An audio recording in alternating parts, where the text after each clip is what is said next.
The nightmare that was She-Hulk is finally over. Season 1 is completed and we all can see that this show went nowhere. It started at a 5 and ended at a literal 0. There is nothing good about this series, and the finale is one of the worst episodes of television I've ever seen, and it is getting roasted for how bad it is. I have a bunch of things to show off, but before we get into the topic at hand, if you enjoy the content that I create, please make sure to subscribe to the channel and hit the notification bell.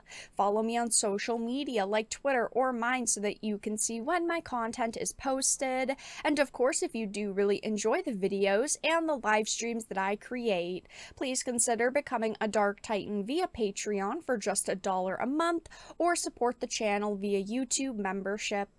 All of the links are in the description, and of course, I do really appreciate all of the support.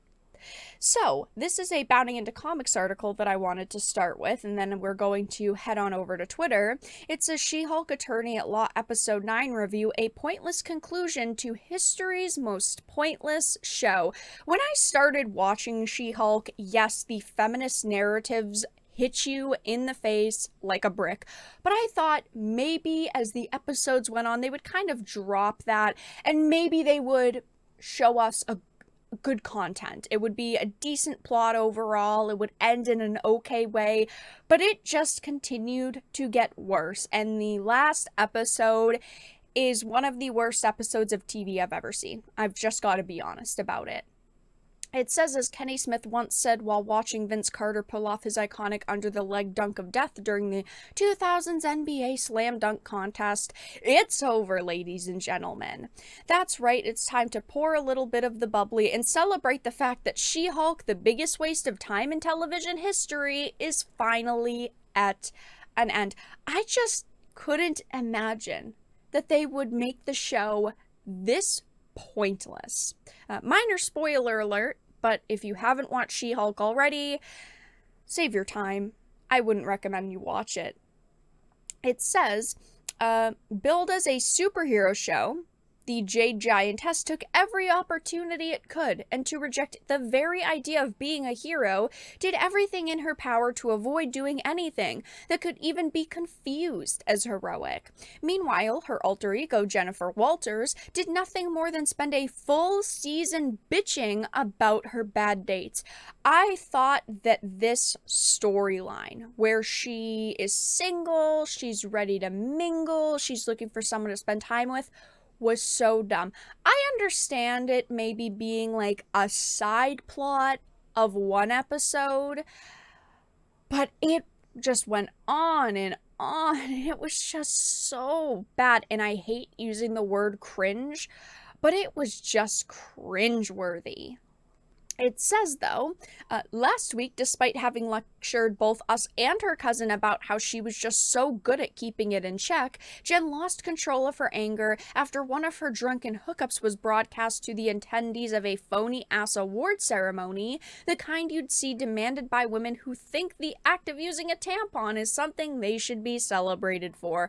I was so confused, almost, when it got to that award ceremony, because it really didn't have a purpose. It was just kind of thrown in there so that, of course, they could end up showing her, sex tape to the people in the audience. But she, throughout this whole series, clearly has been painted as better than Hulk. She's stronger, she's smarter, she's faster, she's bigger, she's braver, all of these different things, simply because, of course, she's a woman.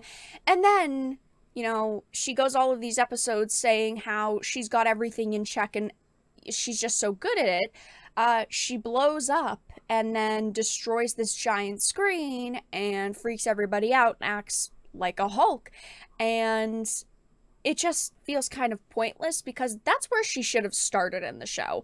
It should have started with her not understanding her powers, not being in control, and ending with her feeling like, wow, I've made a lot of progress with myself. I know how to do these things now.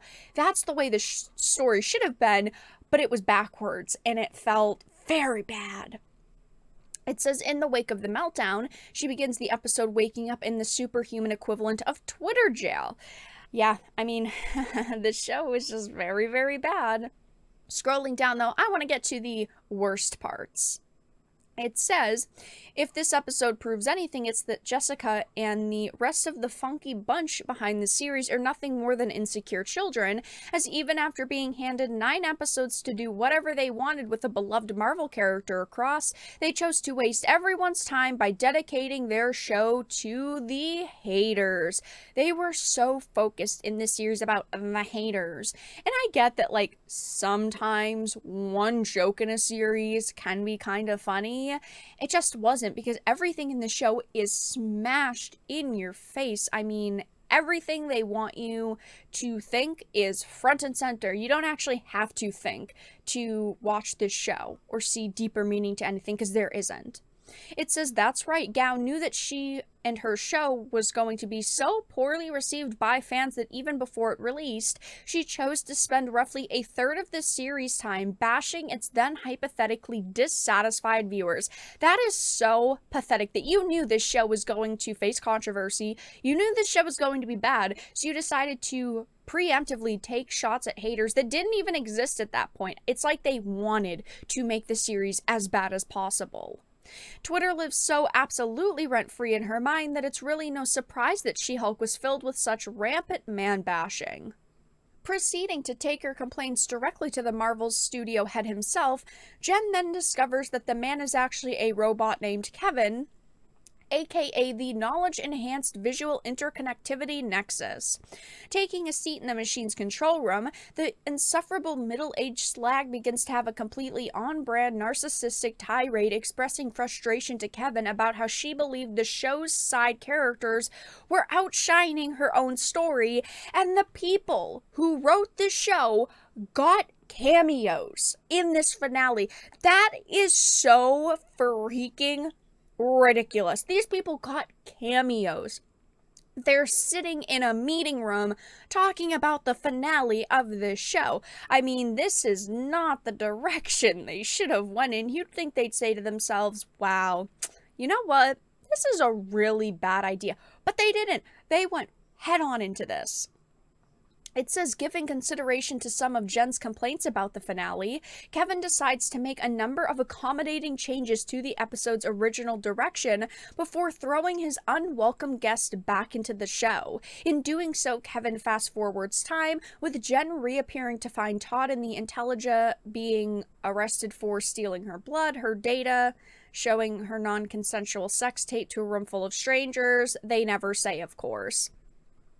But the show concludes with a scene of Matt Murdock making a stopover in LA and meeting Jen's family. Another Kevin-fulfilled request, the show introduces Hulk's son, which is getting roasted online because of how bad he looks. Now, I understand that we really only see him for a couple of seconds, but this CGI is terrible. The design is terrible. I don't know what they were thinking. I just don't understand how Marvel has gone so backwards. Okay, the CGI around like 2011 to 2014 was insane, and now the CGI is just so bad. I don't know what they thought was going to happen with the series, but of course it is facing the wrath of social media, from the fact that the creators of the show have their own cameos, to Hulk's son making appearance, to this just completely acting like the fourth wall doesn't even exist at this point. It's getting roasted online. People are showing clips that just look terrible, talking about how bad the CGI is and just how disappointed they are with the graphics and the storytelling and the acting and basically just everything in this show. People are also memeing pretty bold move of Marvel to release a PlayStation 2 Hulk game in 2022. I mean, it did look that bad. Is this comedy? I think they are trying to be funny, but it's more sad. Yeah, it's like they tried to make it entertaining, but it just didn't end up working out because, of course, these people can't actually write anything funny because they're not funny. How the hell did anyone think at Marvel that this looked good enough to release when it barely reaches PS2 level graphics? She-Hulk is an utter embarrassment. I think that I'm going to talk about She-Hulk one more time in either live stream or maybe even a video where I kind of give my full series wrap up, and I want to talk about the worst moments, in my opinion. But as you can see, it is getting roasted, and I think that the Rotten Tomatoes score will go down a little bit more because right now it is sitting at a 35%. I think after that finale, it's going to drop even further. But for now, that's all that I really had to discuss in this video. Let everyone know your thoughts in the comment section down below. If you enjoyed this video, please make sure to give it a like, share it, and subscribe to the channel. And of course, if you didn't, make sure to give it a dislike. I appreciate your support either way, but I will talk to you all again in the next video really soon.